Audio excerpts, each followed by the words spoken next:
pour les opérationnels comme vous, c'est effectivement de se dire, le premier niveau auquel beaucoup d'entre vous vont être confrontés, c'est si il y a un texte au niveau européen qui est proposé sous une consultation, une discussion, et puis quel va être effectivement le travail que l'on peut faire, soit directement par son employeur, ou soit parce que son employeur, lui, collabore au sein d'une institution professionnelle et souhaite effectivement apporter sa pierre à l'édifice. Et comme on l'a dit, plus on s'exprime, plus on peut espérer que l'avis que vous allez exprimer sera en tout cas entendu, voire pris en compte.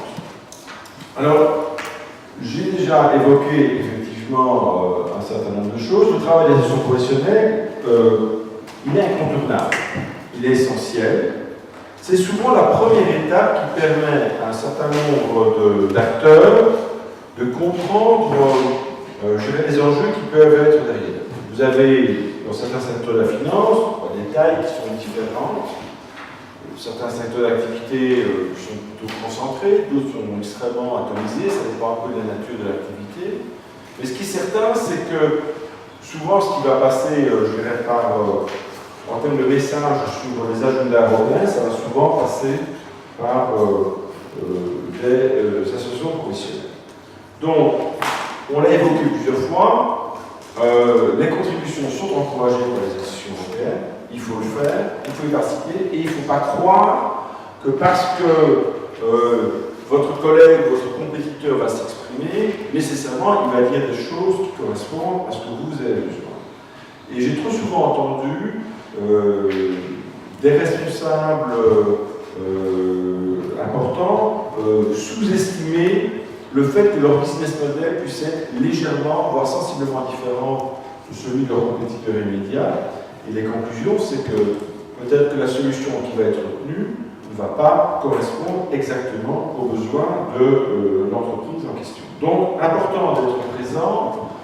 On l'a dit, les institutions européennes encouragent les contributions, directement ou indirectement, et donc il faut effectivement mettre en place cela. Ça veut dire aussi que dans les entreprises, ce n'est pas rien que les responsables d'affaires publiques qui doivent être en charge du suivi des sujets européens. Pourquoi? Parce que pour que le discours d'un responsable d'affaires publiques soit de qualité, il faut qu'il soit bien alimenté par les opérationnels, et qu'il y ait des données, on a évoqué, qu'il y ait des faits, qu'il y ait des argumentations. Et là, c'est souvent les opérationnels eux-mêmes qui sont les premiers capables de l'expliquer. Ça veut dire aussi que l'opérationnel doit comprendre le processus européen. On ne lui demande pas d'être un expert, mais il doit au moins un minimum comprendre les enjeux à différents niveaux et de ce fait être capable d'intervenir dans le dispositif. Alors si je regarde, je l'ai déjà évoqué juste avant la fin de l'introduction, c'était le travail et l'influence des organisations en finance. Alors ici j'ai repris les chiffres que l'ONG CEO avait évoqués, qu'elle a retravaillé dans son étude The Firepower of the Financial Lobby. Et donc effectivement je n'ai repris ici que les acteurs européens, c'est-à-dire ceux qui sont basés à Bruxelles et qui ont une structure de droit européen. Bon, certes, les fédérations professionnelles sont donc, que ce soit en banque, en asset management, ou dans les marchés financiers, où les banques coopératives sont présentes avec, je dirais, une force de frappe plus ou moins égale selon les cas. En interne, dans les entreprises, effectivement, comme je le disais, les entreprises ont intérêt à être présentes, elles ont intérêt à être présentes au travers de la fédération, éventuellement en complément. C'est d'autant plus vrai quand vous êtes dans une situation où votre business model, je dirais, n'est pas complètement non consensuel par rapport à votre fédération professionnelle. Moi, personnellement, ça m'est arrivé dans mes précédentes fonctions, de faire passer à la fois des messages par l'association professionnelle, mais aussi d'aller en direct, aller compléter ce travail, parce qu'il y avait un ou des points qui étaient d'autant plus importants pour mon business model, et que je n'étais pas certain que l'association professionnelle, devant faire un consensus entre tous les participants, allait insister autant sur ce point-là que moi je le souhaitais. Donc, ce constat-là, effectivement, il y a une complémentarité, et jusqu'à un certain point, il ne faut pas, je dirais, être absent du dispositif. Alors, je remonte un transparent que j'aurais pu montrer juste avant la fin de la précédente, de la première partie, quand je vous disais qui est présent et qui n'est pas présent.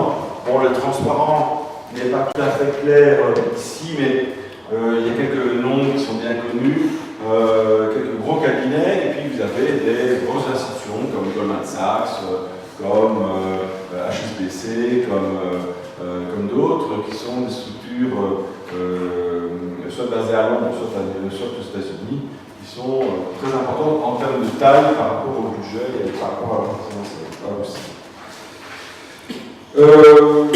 Transparence suivant, on l'a déjà évoqué, la réponse aux consultations, c'est donc une approche bottom-up. Il y a différentes étapes. Je ne vais pas y revenir en détail, on l'a suffisamment évoqué qu'il fallait y participer, donc on va laisser ça. Dernier point, effectivement, je le redis, mais ça a déjà été un message qu'on a déjà fait passer. Faire preuve de transparence, être très impliqué, comme l'a fait remarquer Olivier Coppens, sur les mesures d'impact et donner des éléments chiffrés, ça permet de renforcer l'argumentation, voire même d'apporter l'argumentation plus facilement que s'il n'y a pas de données chiffrées. Avoir une approche européenne, Antoine l'a suffisamment expliqué sur cette prise électrique, effectivement c'est un élément essentiel. Et puis, effectuer le follow-up de ces propositions. Vous seriez étonné du nombre de gens qui vont voir des assistants parlementaires, des députés ou voir des gens de la commission, qui vont une fois, ils pensent que parce qu'ils ont parlé 20 minutes, nécessairement pour eux sont pertinents, intelligents et tout ce qu'on veut, le message est porté. Sauf que 20 minutes après, moi je me souviens très bien, quand j'allais voir un député sur le sujet de MIFID, 15 minutes après, je voyais quelqu'un d'autre qui venait, puis c'était quelqu'un d'autre. Bon, il en reçoit comme ça une dizaine dans la journée. Je ne suis pas du tout convaincu que derrière, à la sortie, il ne mélangeait pas un petit peu les différents documents. Donc, faire le follow-up de vos propositions, c'est essentiel. Donc, ça nécessite que vous soyez présent dans les régulières. Et bien, ça nécessite que si vous avez parlé d'un sujet, vous l'alimentiez et puis vous le teniez au courant de vos différentes réflexions ultérieures sur un sujet et éventuellement vous intéresser à savoir comment il s'en est préoccupé. Et ça, c'est un travail de longue haleine, c'est comme la petite plante du petit prince, il grandit, il faut l'arroser, il faut arroser non pas avec des billets, mais il faut arroser avec des arguments, les différentes personnes concernées. Voilà, ça c'était donc un message d'insister sur le fait qu'il était important de participer par les différents canaux et en particulier au travers des associations professionnelles. C'est évidemment très important. Alors, juste passer en revue les différents chantiers que nous avons en cours de ce premier semestre. Le mieux, ce sera peut-être qu'éventuellement, sur certains points, s'il y a des questions ou l'autre, du moment que il ne s'agit pas de regarder un aspect purement technique d'un dossier, parce que ce n'est pas le jeu de ce séminaire que de l'évoquer, mais disons de l'évoquer. Donc je vais surtout mettre un peu l'accent sur le fait que, même si vous ne vous intéressez donc pas au débat européen, ne vous en faites pas, le débat européen, il continue. Il y a un certain nombre de choses, il y a un agenda, on l'a évoqué, la question culture a son agenda, et puis il y a un certain nombre d'étapes qui vont être passées les uns après les autres. En 2015, on avait terminé l'année avec, entre autres, la mise en place des fonds électifs, qui sont du règlement électif, qui est maintenant en train d'être progressivement utilisé. On aura en France prochainement les deux premiers fonds qui vont sortir. En 2016, on a plusieurs textes qui sont en fin de course, qui vont être d'application. Bon, il y a dans les prochaines semaines, on aura au TCVM5, on aura en octobre EMIR, puis on aura PRIPS fin d'année. En 2017, on aura MIF2 qui interviendra légèrement décalé par rapport à 2017 et début 2018, avec la transition, le report d'un an du calendrier. Bon, donc, on aura effectivement un certain nombre de sujets qui vont effectivement arriver, et on aura aussi, dans le cadre du dispositif en France, des textes qui vont de près ou de loin intégrer ces aspects. Antoine a évoqué à un moment la loi Sapin 2, qui va effectivement intégrer des dispositions sur le rôle des affaires publiques en France, mais on aura aussi dans les prochains mois un texte, parce que c'est pas encore dans mon esprit depuis sur quel serait le support exact de la réforme en anticipation 2002, qui est de mettre fin à la société de gestion unique. Donc les sociétés de gestion, c'est un enjeu important, et si j'ai bien compris où on en était, ce serait finalement pas, ce serait un texte ad hoc qui serait utilisé, et pas, je dirais, le projet du texte initialement retenu. Sur EMIR, donc là je vais simplement mentionner qu'effectivement le texte est d'application à partir d'octobre 2016. Il y a d'autres sujets plus loin qui sont les sujets comme benchmark. L'objectif pour benchmark, c'est d'avoir un texte qui est actuellement, qui serait en discussion pour 2017 et 2018. Alors benchmark, c'est un texte qui porte essentiellement sur le principe du référencement, les instruments servant à calculer les différents benchmarks dans les produits structurés. C'est un enjeu qui est à la fois important pour l'industrie qui produit ces chiffres et puis ceux qui les utilisent, donc il y a plusieurs types d'acteurs qui sont plus là. Ensuite, vous avez un texte qui est toujours sur la table et qui est un petit peu, je dirais,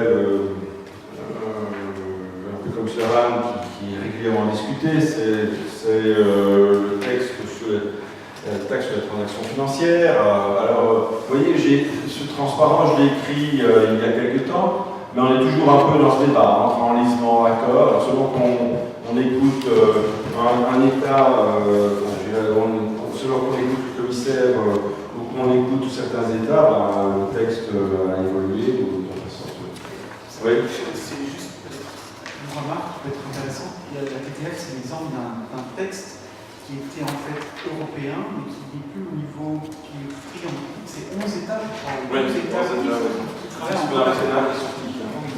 en coopération renforcée. Donc on est dans une logique qui est un peu différente et qui, alors même pour la Commission, c'est une situation un peu spéciale parce qu'à ce moment-là, comme c'est un texte qui est finalement négocié par 10 États membres, c'est surtout le Conseil et qui en avant. Avec des géométries variables qui effectivement ne rendent pas facile la situation, surtout que effectivement les objections arrivent de certains États qu'au départ on n'entendait pas nécessairement.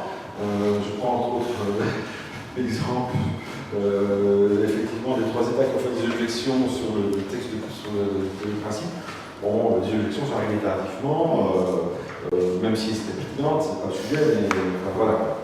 Bon, donc c'est un texte qui, encore une fois, qui est dans le planning, mais qui peut-être pas prêt d'être adopté définitivement. Alors, si je regarde les alors il y a aussi bien sûr Solvency 2, sur lequel il y a encore des choses à faire, IOR, et puis il y a les initiatives de la Commission européenne qui date de 2005 sur l'Union des marchés de capitaux.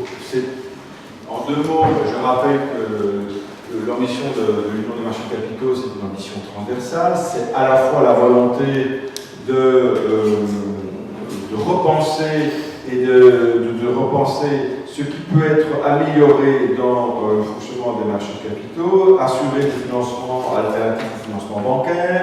Il y a toute une série, effectivement, d'enjeux qui ont été résumés dans le plan d'action qu'a lancé la Commission. Alors, il y a 8 points. Le premier, c'est bien sûr, comme dans beaucoup de sujets, traiter et améliorer le financement et l'innovation.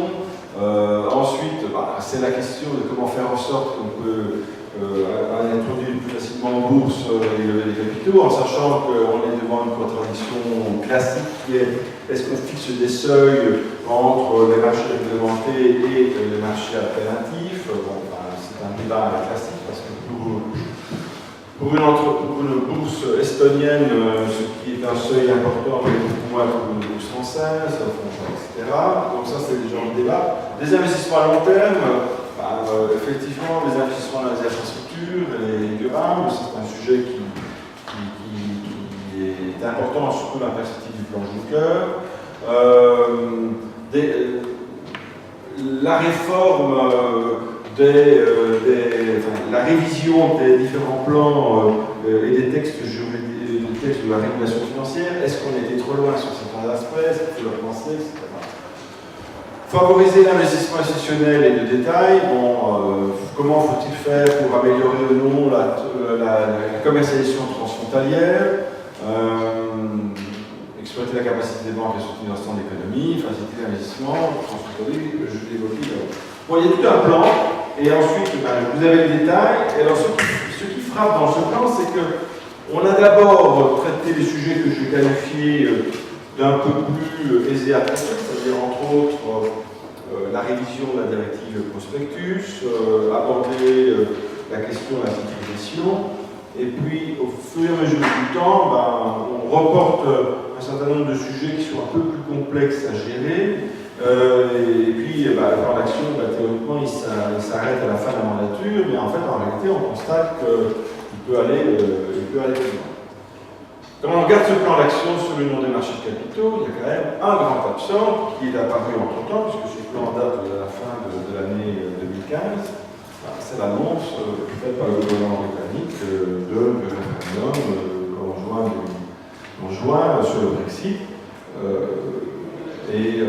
C'est évident que l'incertitude que ça peut représenter sur l'organisation future des marchés de capitaux en Europe, je dirais, a mis un peu d'attentisme dans un certain nombre de textes qui devraient être étudiés ou élaborés.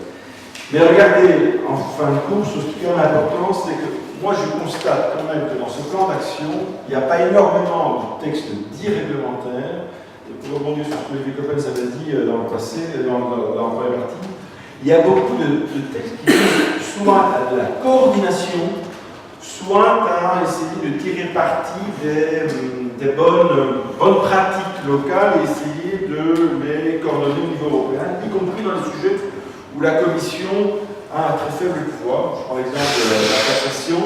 Les taxations, c'est évidemment toujours lié au problème de financement des économies. Et une partie de la réponse, c'est quand même de dire, même si la dimension fiscale n'est pas la compétence de la Commission, ce qu'on va essayer de faire, c'est de mettre en évidence les bonnes pratiques, les bons éléments, les bons élèves de la classe, pour que ça puisse être mis en exergue dans le cadre de ce plan. Voilà, c'est ce que je voulais dire à ce stade. Bon, il y a encore d'autres textes qui sont prévus, qui sont en discussion ou qui sont en perspective. Vous avez le texte sur la directive des droits des actionnaires, qui est un sujet important. Puis on avait effectivement le texte sur le règlement européen sur les fonds monétaires, où actuellement le texte n'est toujours pas en bonne forme à approuver. On a évoqué une ambition importante de la Commission Juncker, la transition digitale.